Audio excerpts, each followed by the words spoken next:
Good morning, and thank you for being here. So today, health and nutrition and immunity are more important to a lot of us than perhaps ever before due to this pandemic that we are facing. So as such, for today's discussion, we have brought in two nutrition experts to share their perspective on immunity boosting nutrients and maybe how we can consider eating to optimize our health at this time. So today we have two guests. The first is Dr. Justine Horne. Dr. Horne is a registered dietitian with a Ph.D. in healthy aging, and she is well known in the dietetics profession for her expertise in nutritional genomics and has also published a number of scientific research articles on that topic, one of which we will link to in the description of this interview. The second guest is Maria Caranfa. Maria is an award-winning registered dietitian. She was recently named one of the top 10 R.Ds who are making a difference by today's dietitian for her work at Bloomin Brands, leading nutrition strategy there. Bloomin Brands is the world's second largest restaurant parent company. They are the parent company of Outback Steakhouse and several other brands. So, Dr. Horne, our consumer research is showing us that consumers today are far more interested in things like immunity boosting health benefits than maybe they ever were before.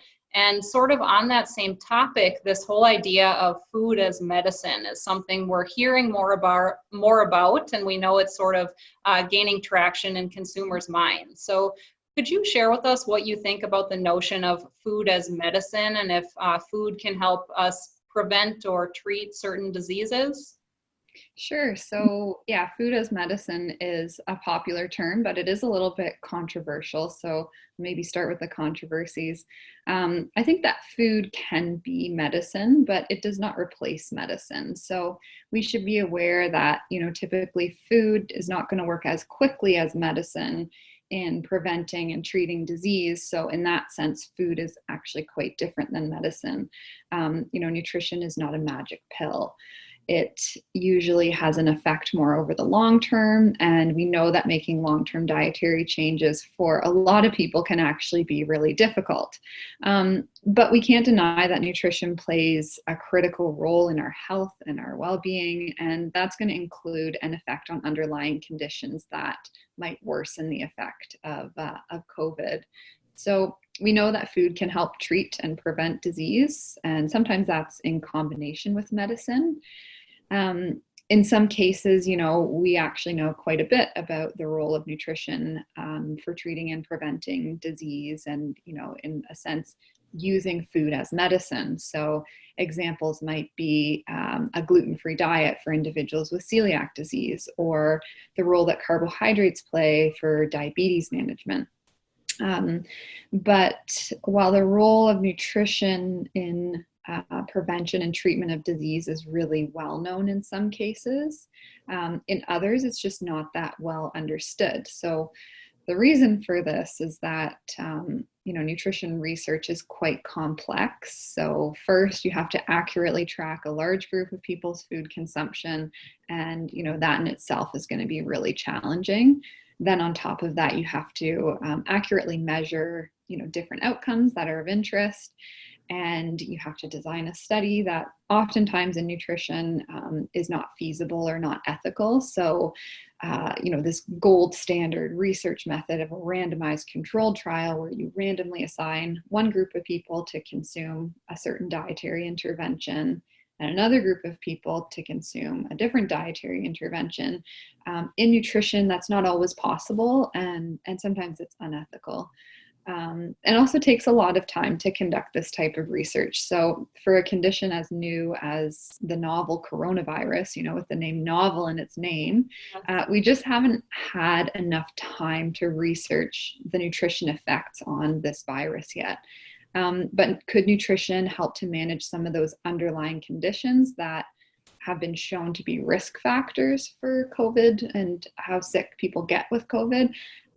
Absolutely. So these risk factors or, conditions that put individuals at risk of having a harder time fighting the virus are things like diabetes and hypertension, cardiovascular disease, and we know quite a bit about the impact of nutrition on those conditions.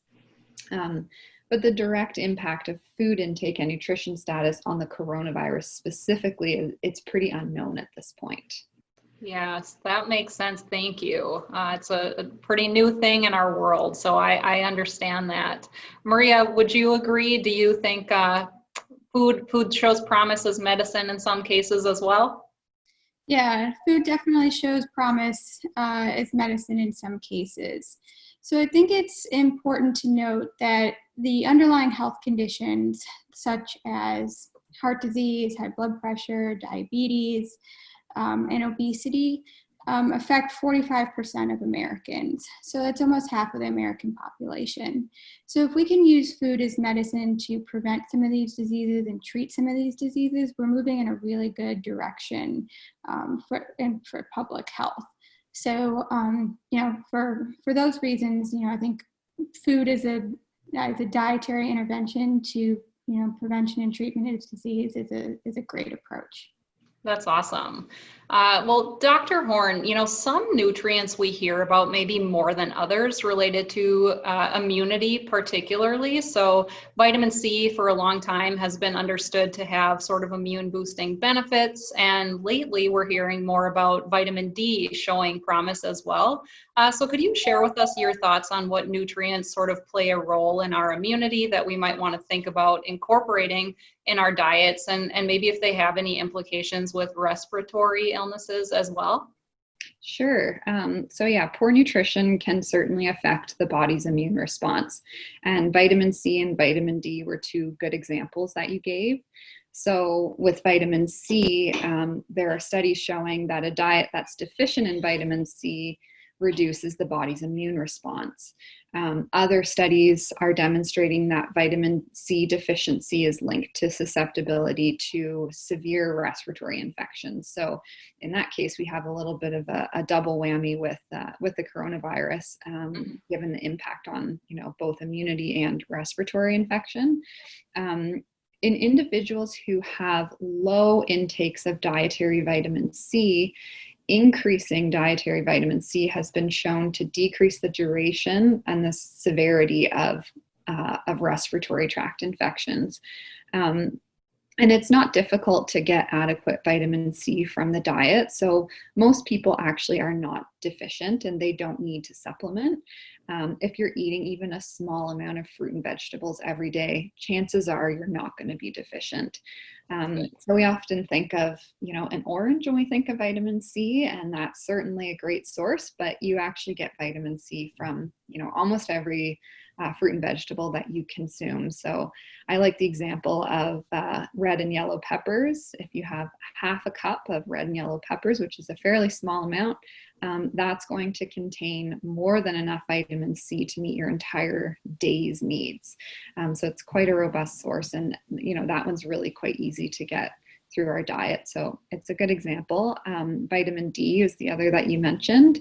So we actually have vitamin D receptors on most immune cells. And some of our immune cells can actually synthesize or create the active form of vitamin D.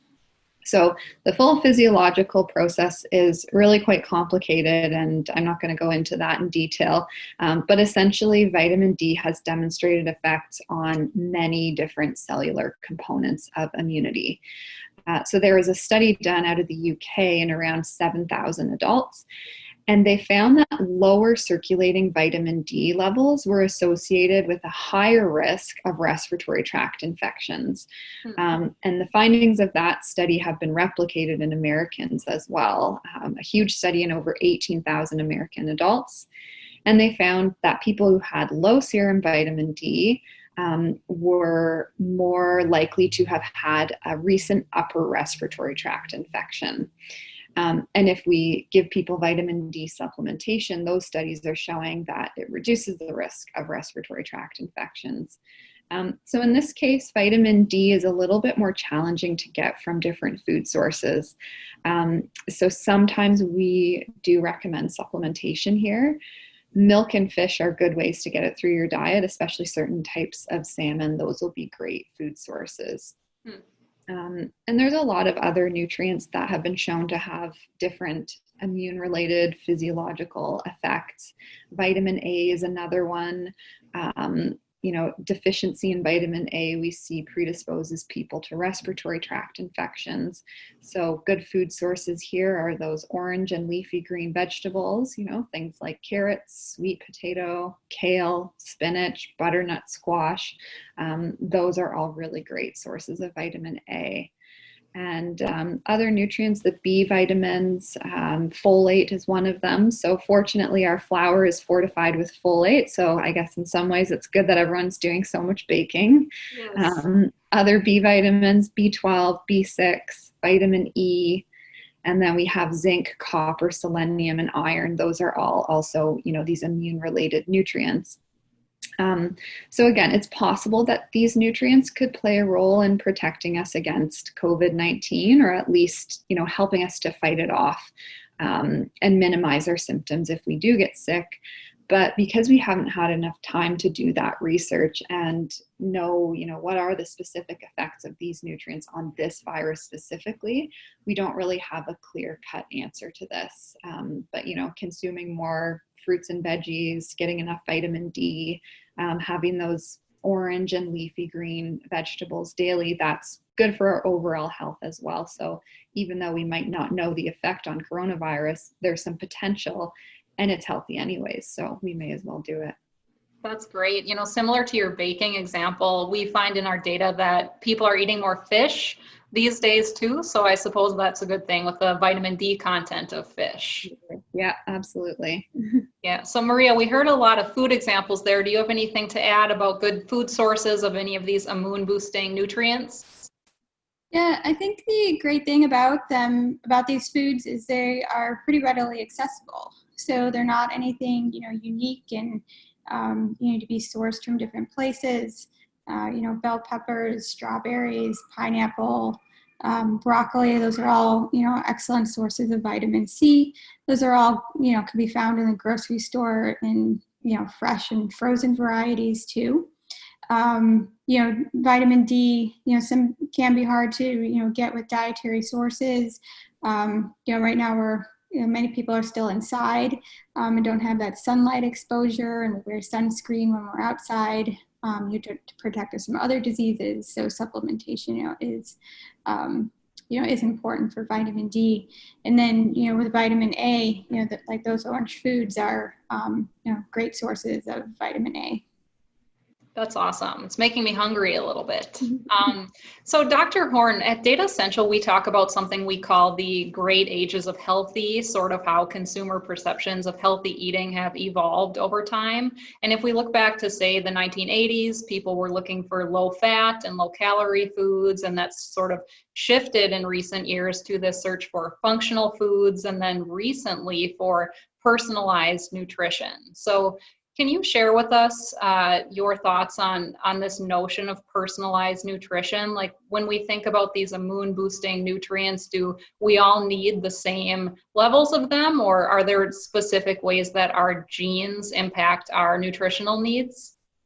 Yeah, sure. So our nutrient needs are going to differ according to a lot of different factors. So our age, gender, disease status, and lots of other things. So we can create these general nutrition guidelines for the public to follow based on this large population-based data, and that's a really good place to start. But nutrition is truly a personalized science. And yes, our genetics are going to affect our nutritional status. So, we're learning more and more about this science called nutrigenomics. And essentially, it's a science that explores interactions between our genetics, our nutrition, and then subsequent health outcomes. So, our genes don't just determine the color of our hair and the color of our eyes, but they actually also impact the ways that we metabolize, absorb, and even taste different nutrients. Huh. So with that science, it's usually these animal and in vitro models that kind of form the basics of what we know about how genetics affect nutrition. and how nutrition can be personalized according to genetic variation. So in these studies, we see how differences in nutrition affect the expression and the function of our genes, or you can kind of think of it as like the way that our genes work in our bodies and how that might differ from one person to another. And then we can use that information gained from those studies to, create these hypotheses about how human genetic variation can impact our response to different nutrients. So differences in certain genes can alter our needs for things like immune-related nutrients, the vitamin A, C, D, B vitamins. For example, somebody might need more vitamin D than someone else based on their genes in order to maintain these healthy serum levels of vitamin D. And there's a lot of other examples as well. So yeah, it's absolutely a personalized science, and nutrition is definitely impacted by our genetics. That is very interesting. And, thinking of how we're all personal in our needs, when we think about COVID-19, such a new disease that we're all sort of dealing with right now, are there any nutrigenetic implications in thinking about treating or maybe lessening the severity of COVID-19 specifically? Yeah, that's a really great question. We're obviously all following the news and the media pretty closely and hearing a lot about the need for research related to vaccines and medication for preventing and treating the coronavirus. And obviously that research is hugely important. But I can't help but think, what about lifestyle? So vaccines and medications, those will take months, maybe even years to develop. Nutrition is something that we can change quite quickly. So alongside my colleague, Dr. Marie-Claude Vull at Université Laval in Quebec, Canada, we looked at some of the research related to gene-nutrient interactions that could potentially impact COVID illness severity. Now we know that ACE2 is the cellular receptor for the coronavirus, and that means that ACE2 is going to impact the entrance of the virus into our bodies and the clearance of the virus out of our bodies. So if we look at animal studies, we see that when they upregulate ACE2, or basically make ACE2 work a little harder or a little bit more, that tends to have a positive impact on certain health-related outcomes. And then the opposite, so down-regulating ACE2, that tends to lead to negative consequences.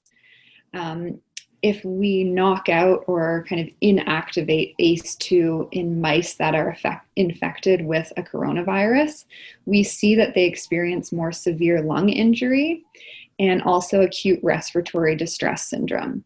And just generally, they experience worsened lung function. Then when those mice are treated again with an active ACE2 protein, we see the symptoms improve. So because of what we know about the importance of ACE2 in the severity of coronavirus illness, that's been proposed as one of the major key targets for any sort of therapeutic treatment, and that includes medication.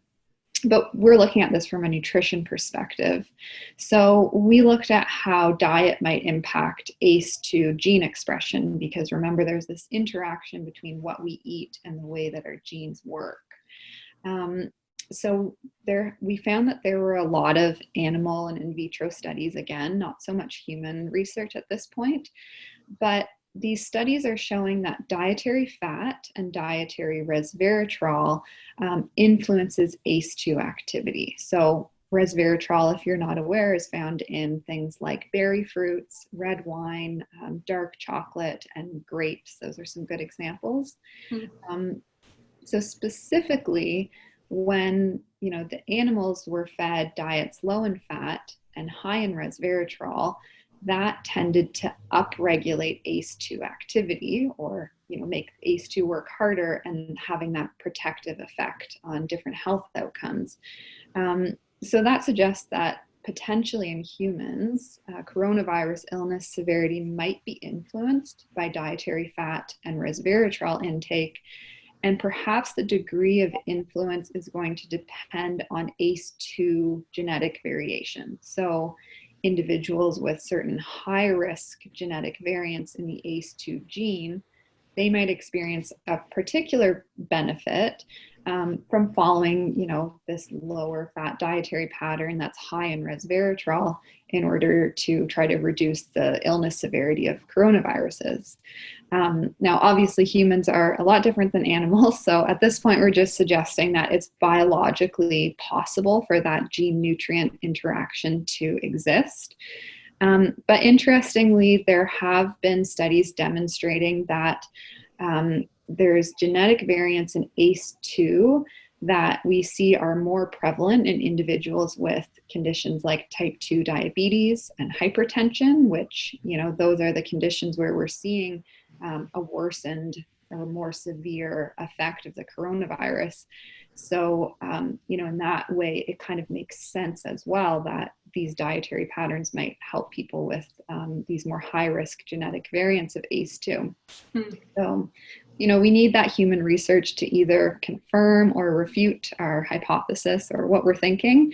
But essentially, it could be a strategy that's fairly simple for people to, work into their day-to-day life, trying to reduce dietary fat, increase resveratrol. Unfortunately, it's unlikely that, excessive red wine intake is going to be the cure for COVID, but maybe consuming more berries and watching your intake of high-fat foods could be helpful. Yeah, that's great. And, if we can't do it with excessive red wine, at least we have other delicious options like dark chocolate and berries. Yeah. So Maria, thinking about these foods that are helpful for us and our immunity, a lot of our viewers today, or the majority of our viewers, come from the food industry, whether it's restaurants or manufacturing or retail. How do you think these operators can best think about incorporating these nutrients and food products? Yeah, so a lot of the nutrients we've talked about, vitamin A, vitamin C, those are found in fruits and vegetables.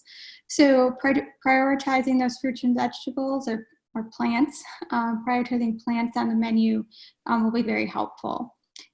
We've seen vegetables be a flavor carrier, and we've seen seemingly unpopular vegetables, shoot up into popularity the past couple of years, like Brussels sprouts, cauliflower, and kale, because they're paired with interesting flavors that people want to try.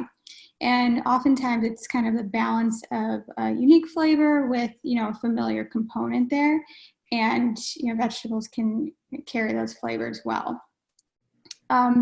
Many fruits can be used in, several different ways. They can be used fresh, chopped up into salsas and added to proteins that may be high in zinc, like shellfish.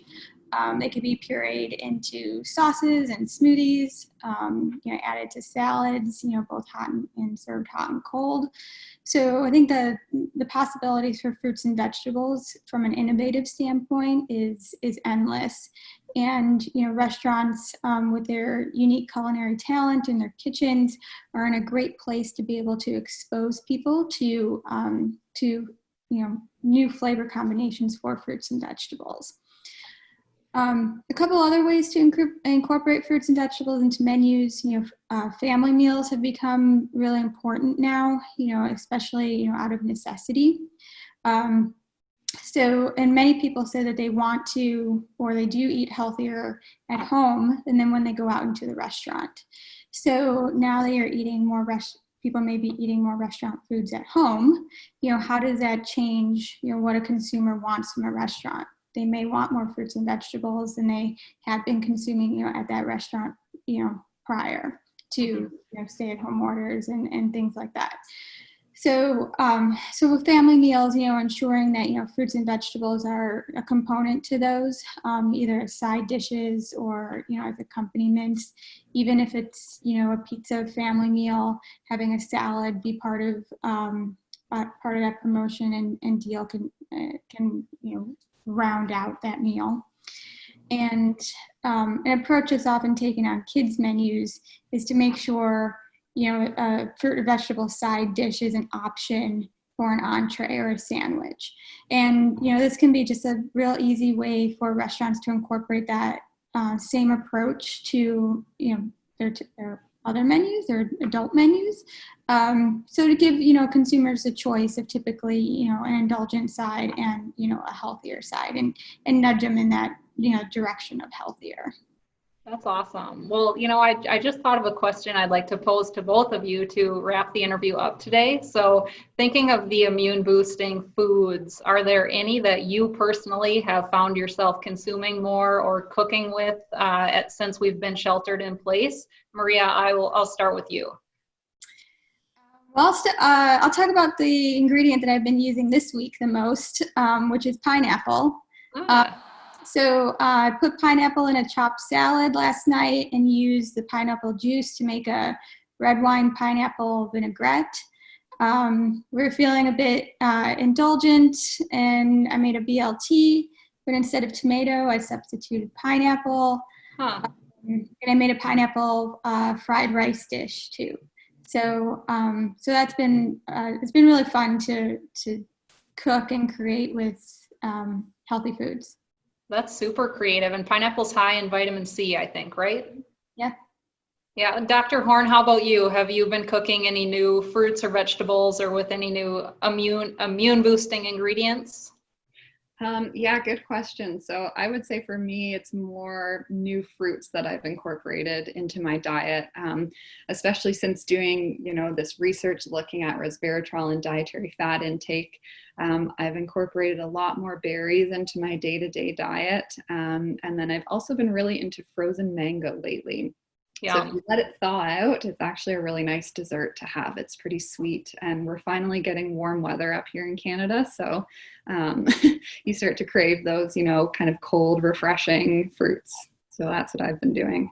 That is a fantastic idea. I think I might steal that one. It's a warm day here today. So, well, thank you both so much for joining us today and sharing your expertise and insights on this topic. We appreciate the time, and thank you so much. And like I mentioned, I'll share the link with you next week. So thank you very much. Sounds good. And thanks for having us. A huge thank you to Dr. Horne and Maria for sharing your expertise with our audience today.